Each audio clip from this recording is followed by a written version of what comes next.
America అధ్యక్షుడు Donald Trump, Israel ప్రధాని Benjamin నెతన్యాహులను హత్య చేసిన వారికి $58 మిలియన్ భారీ బహుమతి ప్రకటించేందుకు ఇరాన్ సిద్ధమవుతున్నట్లు సమాచారం. ఆధార్ కార్డుదారులకు UIDAI ఒక గుడ్ న్యూస్ చెప్పింది. ఆన్లైన్లో ఉచితంగా ఆధార్ వివరాలను అప్డేట్ చేసుకునేందుకు విధించిన గడువును మరో పూర్తి ఏడాది పాటు పొడిగించింది. పశ్చిమ బెంగాల్ రాజకీయాల్లో కీలక పరిణామం చోటు చేసుకుంది.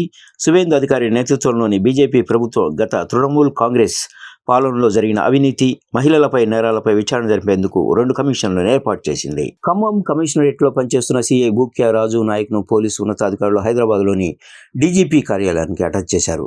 భర్తపై ఫిర్యాదు చేసేందుకు వచ్చిన ఓ మహిళను పెళ్లి పేరుతో లోబర్చుకుని గర్భవతిని చేసి వేధించినట్లు ఆయనపై తీవ్ర ఆరోపణలు రావడంతో ఈ చర్యలు తీసుకున్నారు. సన్ రైజర్స్ హైదరాబాద్తో జరిగిన మ్యాచ్లో ఓటమి పాలైనప్పటికీ తమ జట్టు ప్రదర్శనపై గర్వంగా ఉందని Chennai Super Kings captain Ruturaj Gaikwad అన్నాడు.